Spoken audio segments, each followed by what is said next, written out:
Aujourd'hui, on va parler de la bourse et d'un sujet qui me tient vraiment à cœur. Bon, je crois que c'est clair, la bourse, ça fait très peur aux Français. Seulement un Français sur 5 mise en bourse. Parce qu'entre nous, la bourse, c'est simplement une super épargne. Une épargne avec des taux que vous ne pourriez jamais imaginer avoir avec votre livret A. Et aujourd'hui, si j'aimerais vous parler de la bourse, c'est parce que c'est complètement un revenu passif qui peut vous rapporter beaucoup d'argent, générer beaucoup de cash flow. Évidemment, comme toujours, l'école ne nous a pas appris à gérer notre argent, ne nous a pas appris à l'investir, et du coup, on se retrouve à devoir chercher par nous-mêmes pour comprendre que la bourse est un bon investissement. Avant de commencer cette vidéo, je me présente, je m'appelle Johan, je suis un ancien cadre dans le domaine du web marketing et aujourd'hui j'ai quitté ma vie de salariat, j'ai quitté le métro boulot dodo pour vivre de ma passion, vivre libre de mes mouvements, de mon temps mais aussi de mon argent. Donc j'ai développé des revenus passifs qui m'ont permis de moins travailler pour gagner plus et donc profiter de ma vie comme il se doit. Si vous aussi vous êtes un cadre et que vous voulez sortir un petit peu de cette vie déshumanisante, si vous ne vous retrouvez pas dans votre mission quotidienne, si vous n'avez pas de sens dans votre vie, alors n'hésitez pas à vous abonner à la chaîne, c'est gratuit. Une fois par jour je crée une nouvelle vidéo et je vous invite également à rejoindre les emails privés, le lien est dans la description. Plusieurs fois par semaine, je vous envoie mes meilleurs conseils pour gagner en liberté financière, géographique et temporelle et vous émanciper de la course au rat qui est le salariat.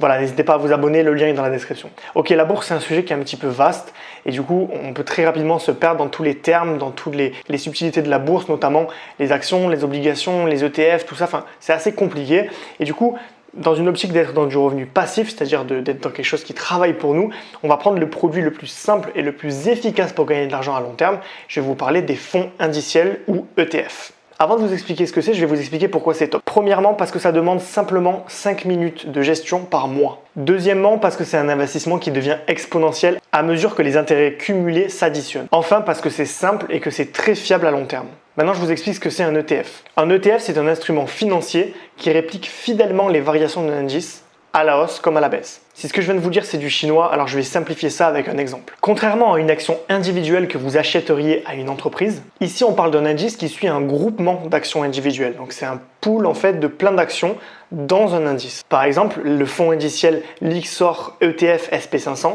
réplique les performances des 500 entreprises les plus puissantes des États-Unis. Du coup, cet indice il suit la performance globale de ces 500 entreprises. Si les 500 entreprises sont dans un contexte favorable économique, alors l'indice va monter. Si le contexte économique descend, alors on va perdre de la valeur. Et en fait, ce qui est cool, c'est qu'il existe des ETF pour tout. Il y a en fait 7000 ETF dans le monde. Et ces ETF, ils répliquent tout et n'importe quoi. Ils peuvent représenter l'économie mondiale, l'économie d'un pays en particulier, le cours de métal comme l'or par exemple. On a MSCI World qui représente le monde, on a le CAC 40 qui représente la bourse française, on a le Nasdaq, le Dow Jones, etc.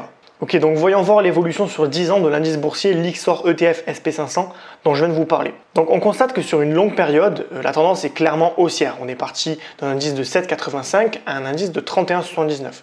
Donc évidemment c'est sur 10 ans, mais on constate quand même que c'est relativement haussier. Par contre, on observe également qu'il y a des effondrements de bourse à des endroits clés. On constate qu'à certains endroits, il y a eu des baisses énormes d'un coup qui font qu'on peut perdre de l'argent à court terme. Et en fait, ce qui est super bien avec les ETF, c'est que vu que ça représente un pool d'actions, on prend beaucoup moins de risques parce qu'on est dans la diversification. En fait, prendre un ETF, c'est beaucoup plus diversifié que de prendre 100 actions individuelles, tout simplement parce que l'ETF a beaucoup plus d'actions représentées.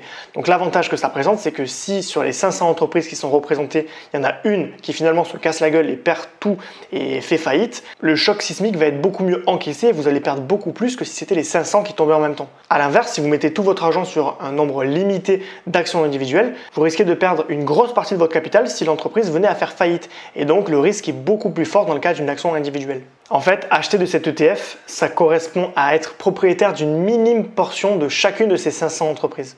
Et en fait, la bonne nouvelle, c'est que même s'il y a des petites baisses de temps en temps, l'économie, elle est créée pour être toujours en croissance. Alors évidemment, c'est cyclique, on va passer par des récessions, des crises, mais parfois des zones de croissance qui vont être super. Et globalement, l'économie ne fait que monter dans le temps, c'est-à-dire qu'on est plus évolué économiquement qu'il y a 100 ans, et probablement que dans 100 ans, on le sera plus qu'aujourd'hui.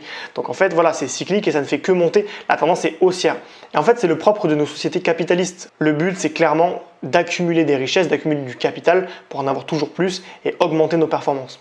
Donc oui, il peut y avoir des orages à court terme, mais les orages laissent toujours place au soleil et à long terme, on a toujours des fortes croissances qui sont évidemment, encore une fois, sur le long terme. Ça veut dire que vous devez investir et tenir le cap sur de longues périodes et ne pas fonctionner de manière émotionnelle, c'est-à-dire retirer l'argent quand vous faites une plus-value sur une courte période. Ça, c'est les métiers des traders qui le font déjà très bien, mais qui eux-mêmes, des fois, se plantent. Donc voilà, nous, ce qu'on veut, c'est pas faire du trading, c'est faire de l'investissement long-termiste, tout simplement parce que, comme vous le pouvez le voir sur ce schéma, on constate clairement que sur le long terme, le nombre de chances de perdre de l'argent se rapproche finalement de zéro, se rapproche du nul. Donc voilà, sur des courtes périodes, sur par exemple un an, on a 30% de chance de perdre du capital si on investit dans un ETF, mais sur 20 ans, on se rapproche des zéros. Donc voilà, c'est pour ça que c'est un super bon investissement sur le long terme. Vous prenez très peu de risques. Alors évidemment, au moment où vous voulez retirer, on peut se taper une crise monumentale, comme par exemple la crise du Covid qui a affecté la bourse d'une manière assez spectaculaire. Mais clairement, on a peu de chances que ça arrive. On est vraiment sur un investissement qui est sécuritaire, surtout parce qu'on est sur un ETF et qu'on est sur du long terme. Maintenant, j'aimerais vous parler de la merveille de la bourse, pourquoi j'adore ça et pourquoi je trouve que c'est un des meilleurs moyens de faire du passif, peut-être encore mieux que l'immobilier. Je vais vous expliquer ça. C'est les intérêts composés, la magie des intérêts composés. Donc pour vous l'expliquer de la meilleure des façons qui soit, je vais vous donner un exemple. Imaginons que chaque mois, vous investissiez 700 € en bourse. Vous les placez sur un ETF qui a à peu près des performances de 8% annuelles, ce qui va vous donner 672 € d'intérêt à la fin de l'année. Juste pour la petite anecdote, si vous aviez mis la même somme d'argent sur un livret A, vous auriez à peine gagné 63 €. 672 € contre 63 €, je pense que la bourse, on a déjà la preuve que ça marche mieux. Donc du coup, vous vous retrouvez avec un capital de 9072 €. Au lieu de dépenser ces intérêts que vous venez de gagner, vous allez les réinvestir automatiquement dans votre capital, c'est-à-dire que vous allez les laisser sur la somme et vous allez continuer à faire travailler cet argent de plus en plus. Et évidemment, ce qui se passe après, c'est logique. Plus votre capital augmente et plus les résultats vont être exponentiels. Parce que plus vous laissez de capital et plus l'augmentation suivante va faire augmenter encore plus. Donc en fait, c'est exponentiel et la courbe, elle va faire comme ça. Si vous faites ce que je viens de vous dire sur 20 ans, vous pouvez espérer obtenir 415 763 €.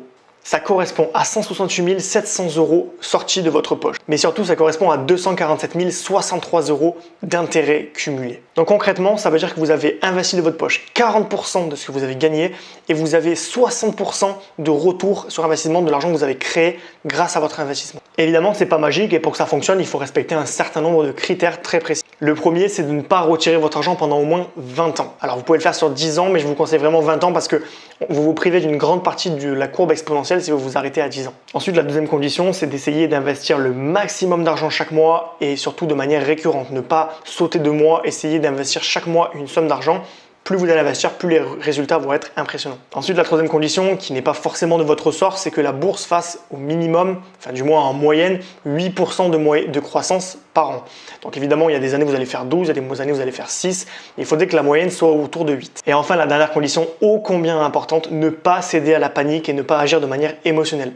Combien d'investisseurs mettent de l'argent en bourse et retirent leur argent dès qu'ils voient qu'il y a une crise parce qu'ils se disent je ne veux pas perdre cet argent. Et en fait le problème c'est que vous faites toujours des pertes, vous êtes toujours en train de réagir de manière émotionnelle, vous investissez quand la bourse est haute parce que ça vous donne envie et vous récupérez l'argent quand elle est basse parce que vous avez peur.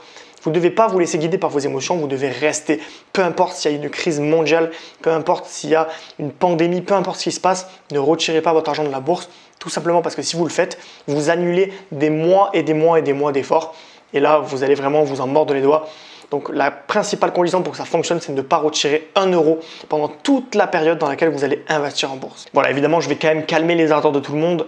On est sur un investissement boursier, donc qui est quand même soumis à une part de chance malgré le fait qu'on peut rogner au maximum les risques. Mais le risque zéro n'existe pas. Vous pouvez très bien vous taper une crise mondiale juste quelques semaines avant de retirer votre argent. Donc voilà, clairement, on est sur quelque chose qui est quand même risqué. Ne pas croire que c'est un truc qui est magique et pas risqué, que c'est de la sorcellerie. On n'est pas sur ça. On est vraiment sur quelque chose qui est sécuritaire, mais qui potentiellement pourrait connaître un imprévu. Demain, les marchés boursiers s'effondrent, l'économie mondiale s'arrête. Évidemment, je ne peux pas vous garantir à 2000% que cet argent vous le toucherez un jour. Mais en tout cas, c'est un des meilleurs moyens aujourd'hui pour gagner de l'argent à long terme, pour devenir riche tout simplement parce que c'est le cas, et donc de prévoir sa retraite et assurer ses arrières. Ok, pour finir cette vidéo, je vous explique clairement ma stratégie pour investir dans les ETF. Vous n'êtes pas obligé de la suivre. Vous pouvez trouver plein de tutoriels sur comment investir en bourse, notamment avec des ETF. Moi, je vais vous donner ma stratégie. Je fonctionne beaucoup au 20-80, la loi de Pareto. Je ne sais pas si vous connaissez. En gros, je fais le minimum d'efforts pour avoir le meilleur résultat possible. Ça, c'est vraiment mon mojo, mon mode de vie. Donc aujourd'hui, voilà, je vais vous proposer la solution, ce que j'utilise finalement pour gagner de l'argent avec la bourse et pour me prendre la tête le moins possible et gagner le plus possible. Donc Donc la première étape, c'est ouvrez un PEA ou un CTO. Je ne vais pas revenir sur le PEA et le CTO, c'est juste des formes juridiques de compte bancaire. Je vous invite à regarder ma vidéo qui va apparaître juste en haut. Je fais la comparaison entre le PEA et le CTO, ça va dépendre de votre situation et de la durée pendant laquelle vous voulez finalement investir en bourse. Donc je vous invite à la regarder avant de créer votre compte bancaire. En ce qui concerne la plateforme, moi je suis sur Boursorama Bank, c'est génial, il y a un trading board qui est vraiment bien fait. Vous avez une interface qui est super claire, je vais vous faire une capture d'écran. Vraiment, c'est vraiment top. Donc je vous invite concrètement à faire ça. À passer par cette plateforme, elle est pas chère, elle est vraiment intéressante. Je vous mets un lien dans la description si vous voulez vous inscrire et rejoindre cette banque. Et en ce qui concerne l'ETF, je vous conseille vraiment le Amundi ETF MSCI World. Donc je vous mets le code qui correspond à cet ETF dans la description également. Donc c'est pour vous être sûr que vous soyez sur le bon ETF. Vous avez juste à copier et coller le code dans la barre de recherche de votre trading board sur Boursorama Bank pour le retrouver. Ce qui est cool, c'est que les frais sont très limités, que c'est un ETF qui est plutôt bien équilibré, qui est majoritairement sur les États-Unis, comme vous pouvez le voir sur ce schéma. On est aussi beaucoup sur le secteur des nouvelles technologies, donc quelque chose qui prend beaucoup de valeur avec le temps, les nouvelles startups, la Silicon Valley, tout ça. Donc on est quand même sur des bons référentiels. Je vous invite vraiment à prendre celui-là, il est vraiment top. Après, vous en avez plein d'autres qui peuvent vous correspondre. Le seul truc qui pourrait peut-être être bloquant, c'est qu'une part vaut à peu près 300 €. Donc si vous voulez investir des petites sommes, par exemple 100 €, il faut mieux passer sur une alternative. Mais ça encore, je vous ferai un comparatif sur les meilleurs ETF à prendre. En tout cas, pour l'instant, vous pouvez le trouver facilement sur Google, c'est super simple. Voilà, ce qui est top aussi avec le Amundi, c'est qu'il y a à peu près 1400 entreprises qui sont répliquées autour du monde. Donc 1400 entreprises, ça fait une super diversification tout simplement. Vous risquez peu de vous planter et ça, c'est une bonne chose. Voilà, il ne vous reste plus qu'à vous connecter 5 minutes par mois au début du mois pour investir la somme que vous voulez investir. Acheter donc des parts d'ETF, évidemment, et ensuite regarder de temps en temps les performances, mais surtout ne passez pas votre temps à regarder les perfs, vos augmentations, vos baisses, parce que vous risquez justement de réagir de manière émotionnelle. Donc voilà, l'idée c'est de regarder deux fois par mois, vous regardez les performances, mais surtout ne réagissez pas. Si vous voyez une grosse baisse, continuez à mettre le mois suivant, n'arrêtez pas, soyez régulier et regardez votre argent monter au fur et à mesure. Je vous garantis qu'au bout de 10, 15, 20 ans, vous allez faire des bénéfices qui vont être énormes et au moment où vous retirez, vous serez bien content de ne pas avoir lâché. Donc voilà, c'est comme ça, c'est le meilleur moyen de devenir riche aujourd'hui de manière totalement passive, sans rien faire. Voilà, 5 minutes par mois, c'est pas grand chose. Et je vous invite vraiment à le faire dès aujourd'hui parce que chaque mois que vous allez perdre, c'est des mois de retard par rapport à vos intérêts cumulés. Voilà, j'espère que cette vidéo vous a plu. Si c'est le cas, n'hésitez pas à lâcher un petit pouce bleu et surtout à vous abonner à la chaîne pour ne pas manquer les prochaines vidéos. Et je vous invite également chaudement à vous inscrire aux emails privés. Plusieurs fois par semaine, je vous partage mes meilleurs conseils pour sortir du métro boulot dodo, quitter votre vie de salarié pour devenir entrepreneur, pour devenir libre et surtout gagner en liberté financière, géographique et temporelle pour vous réapproprier votre vie. Si ça vous intéresse, n'hésitez pas à vous abonner, le lien est dans la description et je vous attends de l'autre côté.